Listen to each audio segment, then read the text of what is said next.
ボンジュール。パリプロムナードチャンネルへようこそ。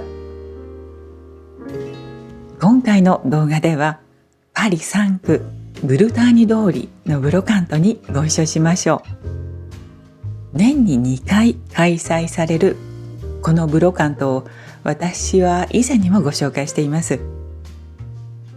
今日私は前回ここでばったり再会した友人のキコさんと一緒に訪ねます。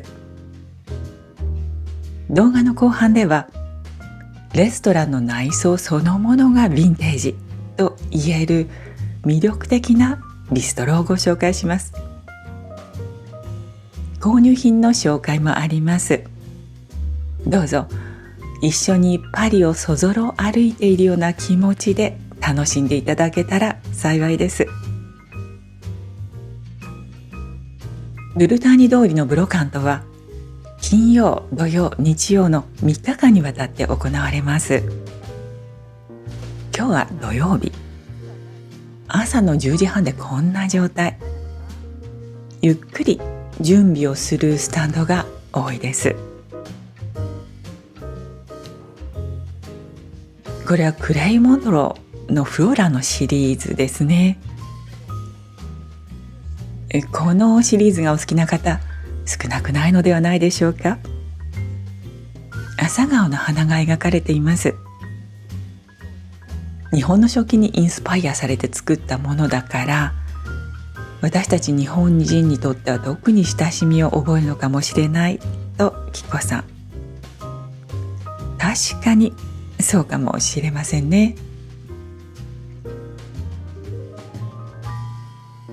これはおそらく南フランスのビオットで作られたガラス器でしょう。それにしてもこのグラスに飲み物が入った状態だとテーブルには置けませんよね。一気に飲み干すしかないってことかしら。これは確かサンタマンのレジョンスとキコさん。大正解。絵柄に加えてお皿そのものにレリーフが施されているところが繊細ですよね。キコさんはもう20年以上パリのフリーマーケットを巡っているということで私にとってはもう大先輩。私は彼女から学ぶことがとても多いです。キコさんがちょっと面白いものを見つけました。狐の指輪。よく見るとイヤリングもあります。キッチュで可愛いということで私たちはこのリングをお揃いで買いました。1つ5ユーロ。普段の自分の枠を少し出てみる。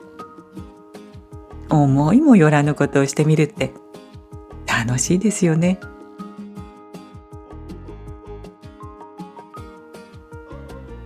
ブロカントには洋服もたくさん出品されています。このスタンドでは女性がただいま試着中。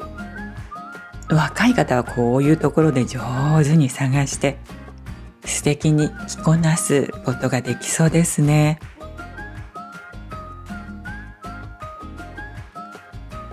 この飯盒は我が家にもあるとキコさん。鉛筆やペンを立てて本棚に置いてるんですって。ちょっと気になる陶器発見。絵柄をよく見るとどうやら風刺画のようですね。ヨーロッパ情勢を動物たちに例えて表現しているんだと思います。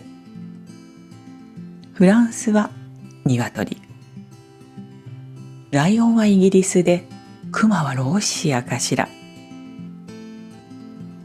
昔この中にはポマードとか絵の具とかが入っていたんでしょうかね。このスタンドで私たちがとっても驚いたのがこのオブジェです。なんて書いてあると思いますか？バスティーユの錠前と鍵、18世紀。本当ですかって思わず声が出ました。あの革命の時の？この鍵を実際に持たせていただいたんですが、かなりずっしり重かったです。真偽のほどは定かではないですが、850ユーロってなかなかのお値段ですよね。さらに面白いのは、私たちが後でもう一度このスタンドの前を通りかかった時、この品物がなかったんです。つまり売れていたんです。一体どんな人がこれをお買い上げになったんでしょうね。私たちは思いがけずこのスタンドにはまってしまいました。何気なく一つまた一つと手に取ってみると、どれもこれもなかなか素敵なんです。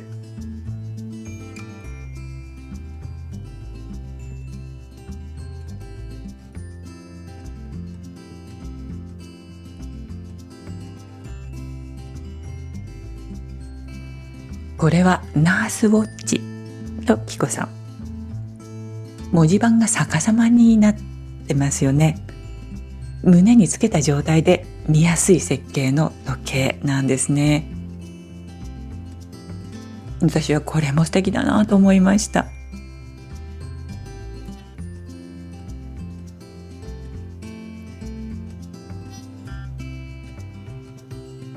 一つ一つが本当に魅力的。ここで時間を費やしてしまったのも納得がいくと思いませんか？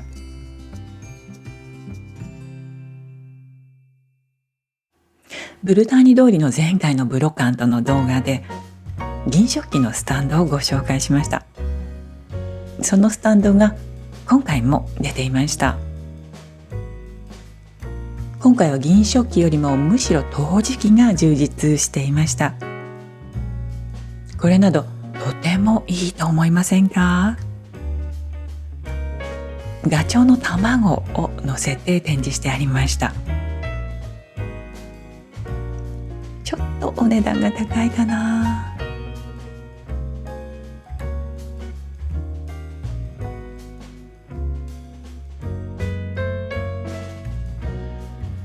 これはバター入れ。蓋の内側にバターを入れて、蓋のくぼみに氷を乗せて冷やしておける。私はこのタイプのバター入れを初めて見ました。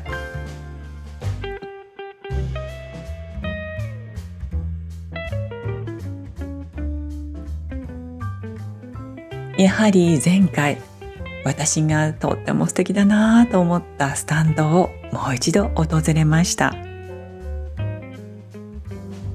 そう、こちらの素敵なマダムのお店です。一つ一つの品物のクオリティもいいですし、なんといってもコーディネートのセンスが抜群なんですよね。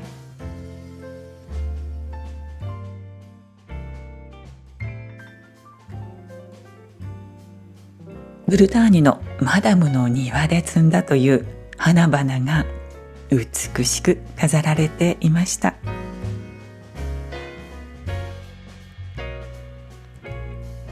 そうかと思うと、玉石混交のスタンドもあります。ブロカントって本当に面白いですよね。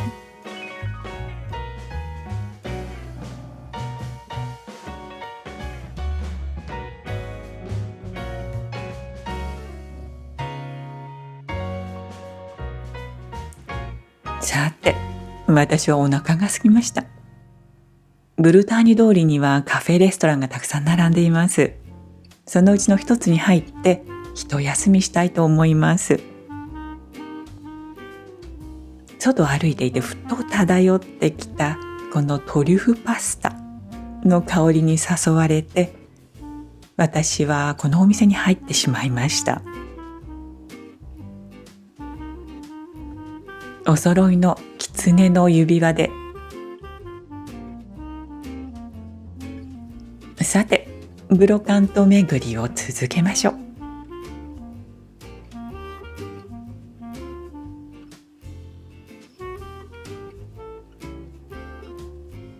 まあかわいい。これはきっと赤ちゃん用のブランケットですね。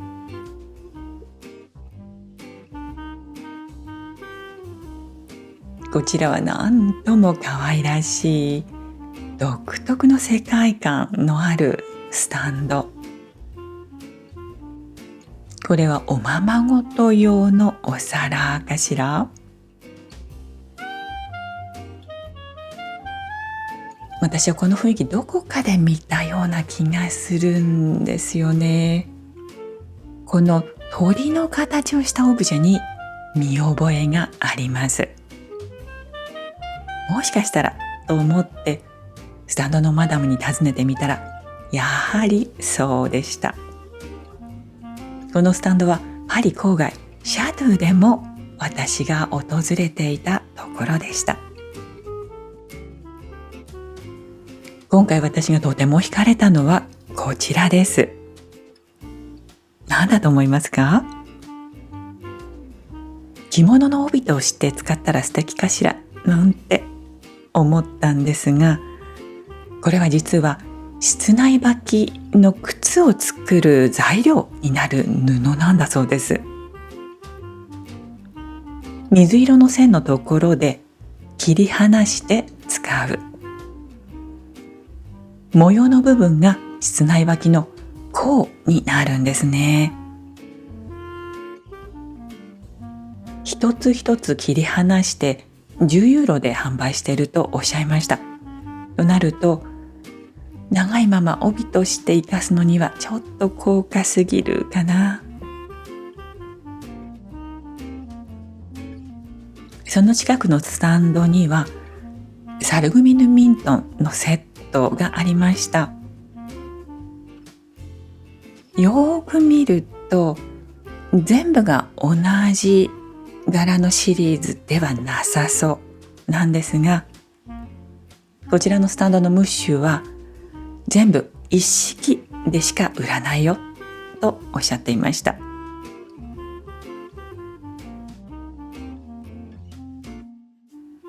また別のスタンドで私たちはおままごと道具を発見。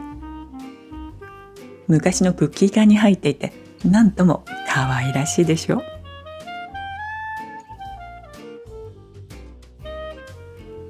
これはイギリス製とスタンドのマダムがおっしゃっていました。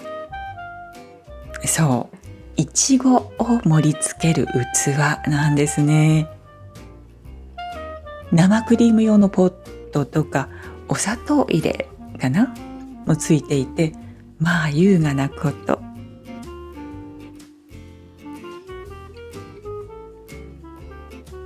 もしもこれが20ユーロ以下だったらお値打ちよとキコさんが教えてくれました。ボルドーのジュール・ヴィエイヤーという窯で19世紀に作られたものらしいんです。このお皿は状態もいいですね。おや、これは日本の着物、打ち掛けですね。こちらのスタンドではかつてファッションデザイナーのジョン・ガリアーノさんも着物を探していたんだとか。また別のスタンドではやはり日本の着物を道行きを発見しました。こちらは博多帯でしょう。まだまだ使えそうな感じです。キコさんの本日のお買い上げ品はこちら。と言っても自分のためではなく、彼女の友人がコレクションしているというシリーズを購入してあげていました。私の購入品は動画の終わりにご紹介しますね。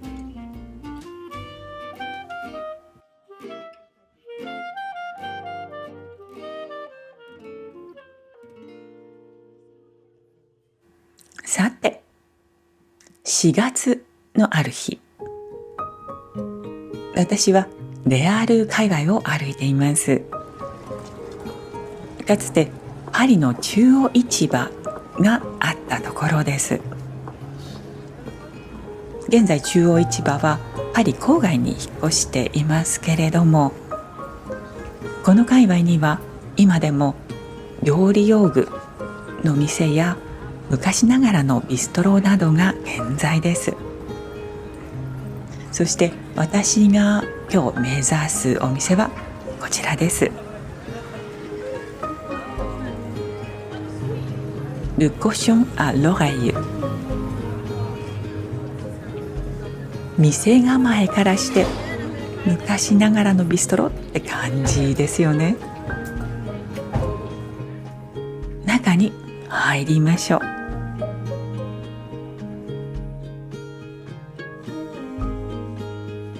壁一面がタイルなんです。市場があった頃のレアールの様子を今に伝えてくれています。しかもこれらのタイル壁画はサルグミンヌで制作されたもののようです。このシーンはまるで映画「マイ・フェア・レディ」でオードリー・ヘプバーンが演じたイライザそのもののようではないですか？あの映画の舞台はロンドン、こちらはパリですけれども、何か共通するものがあるような気がします。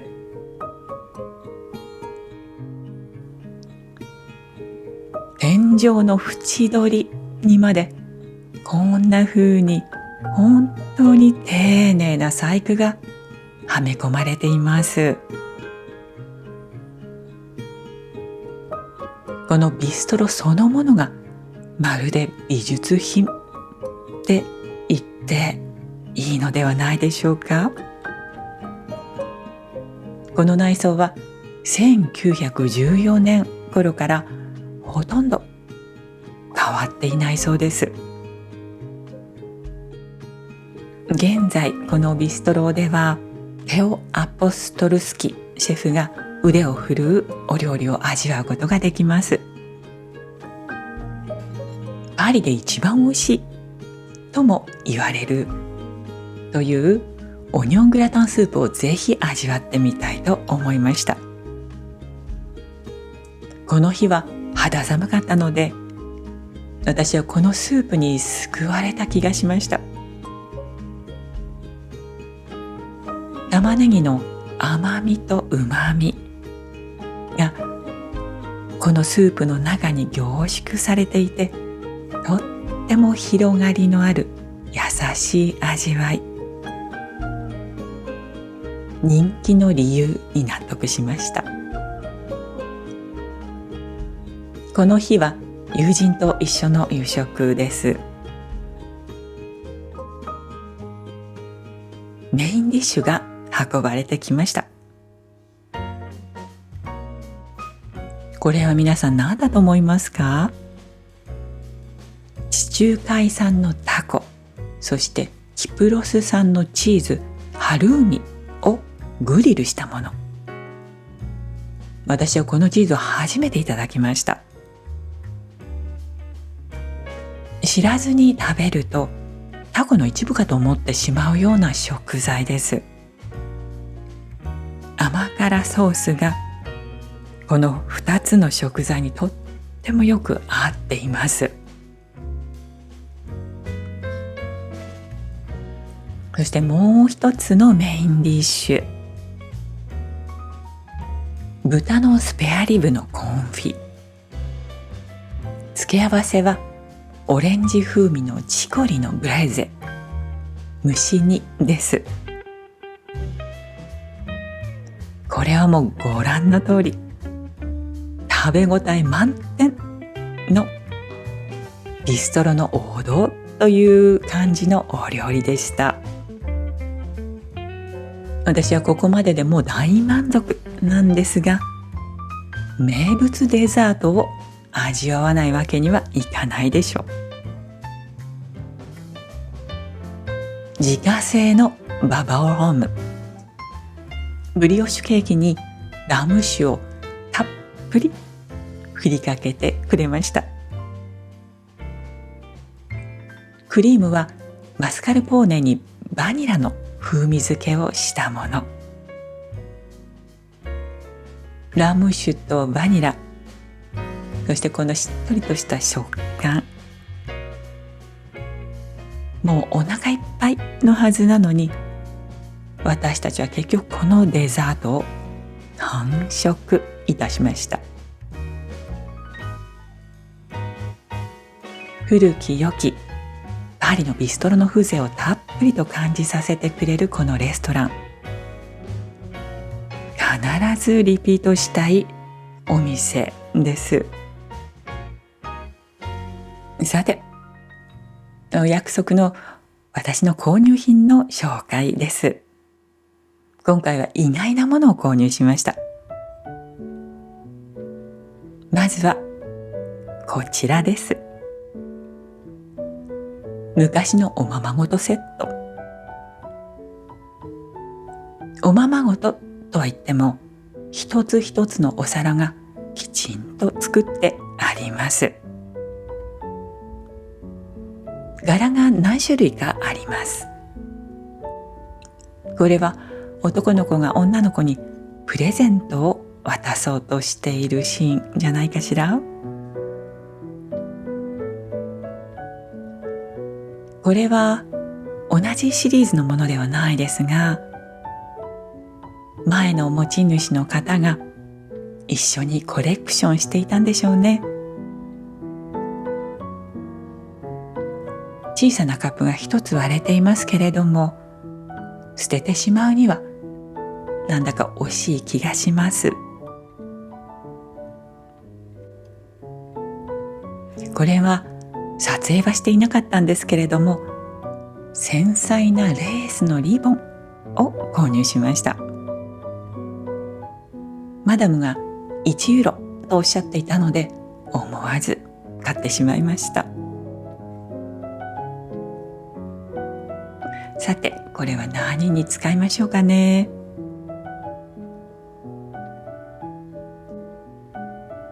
そしてこちら、真珠貝のブローチです。私は帯留めにしても素敵だろうなと思って購入しました。しかもこの裏側の細工もまた素晴らしいんです。そう、私たちがまさにハマってしまったあのスタンドで購入したもので、お値段は20ユーロでした。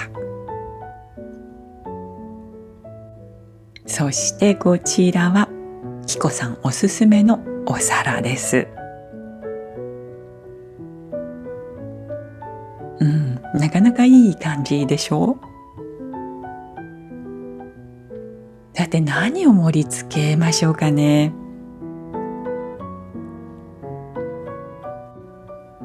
まずはこんな感じかな。きゅうりと卵のサンドイッチ。いつもの一品でも器が変わると気分が変わりますね。さて、最後までご視聴くださいましてどうもありがとうございました。